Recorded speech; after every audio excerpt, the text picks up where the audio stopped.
Howdy y'all, welcome back to Camp Shack Productions. Today you can see we are back in the Nissan. This is my 2011 Nissan Xterra S. There is no fancy four-wheel drive package or anything like that on this Xterra. However, it has proven its worth time and time again. Keep coming straight. Now, crank. Yep. Now, straighten them out. Good.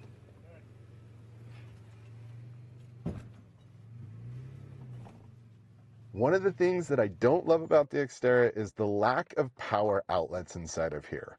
One of the great things about modern cars is you have auxiliary connectors to your stereo, you have USB, you have USB-C. Inside of this Xterra, I have one actual functioning cigarette lighter where you can actually plug a cigarette lighter inside of this thing and it'll still light your smoke. And in the center console, it is a cigarette-style 12-volt connector.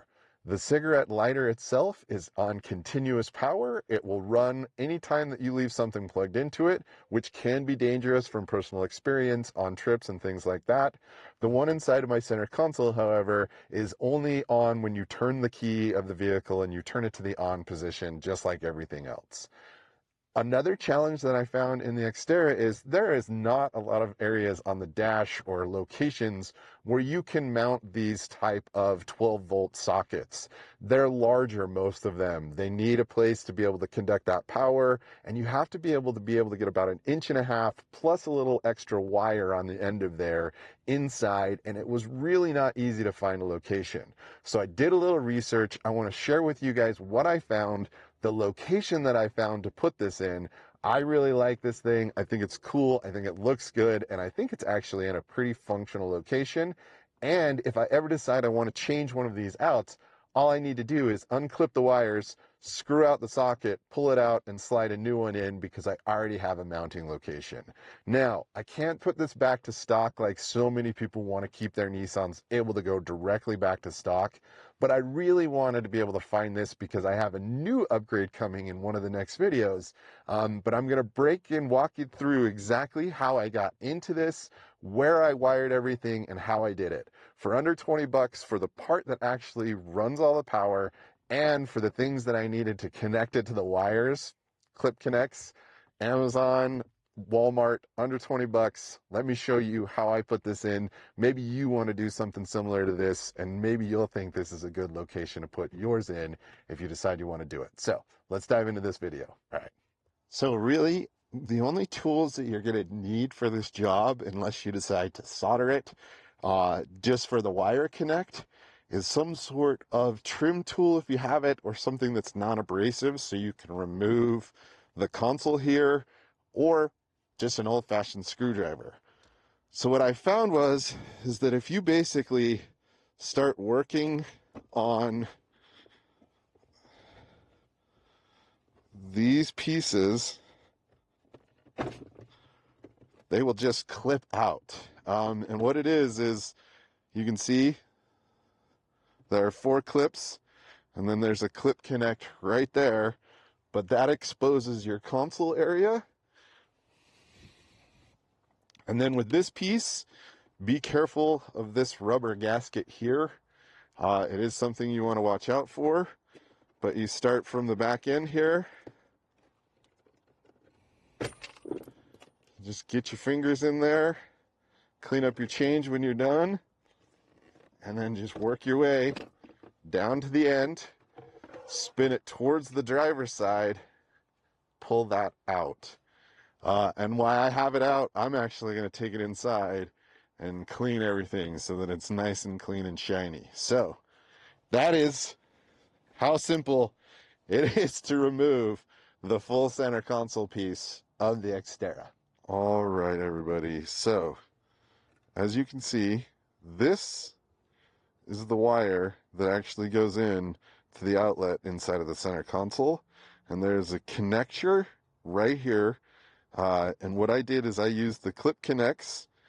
There is a black wire and kind of a brownish wire. I don't know if you guys can see that in there. The brownish wire is your positive, the black wire is your negative. And I just took the wires from the clip connect, put it into the wire that goes into the box that I have. And then the box is actually really easy to wire. There's diagrams for it. Um, and I just decided that you can see how much room I have between my shifting, which I tested everything before I put it in.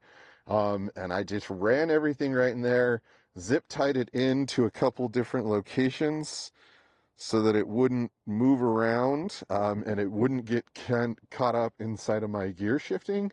But there's plenty of room right there to be able to get that thing in. And once you have it in and wired, this is nice because it's connected to the power that shuts off. You can control when it's on and off, and it's really, really simple. Once you get the holes drilled, all that stuff, it only takes about 5-10 minutes to get that thing all connected. I did try to solder it a few times into the pins right in that actual connector right there. But it was such a tight fit that I couldn't get it to work, so I just went with the cheap clip connects. And once those cut through the wire, I'll do the right soldering job. But I figured for now, this works. And while you have all this stuff off, get a rag, do a wipe down, do a good cleaning of all the stuff that you have in here.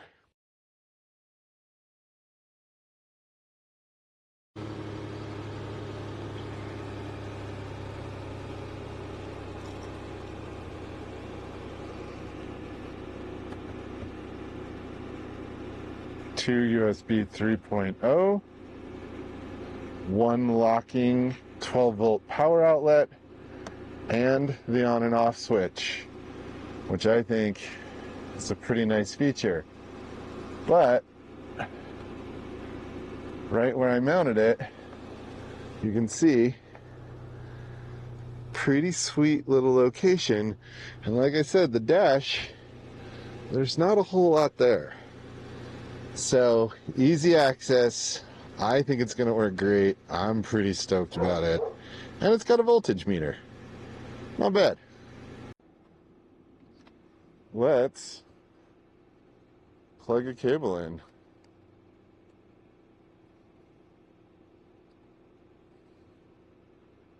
Nice. Gives me plenty of space. And runs right up to my phone, which is charging. Not bad.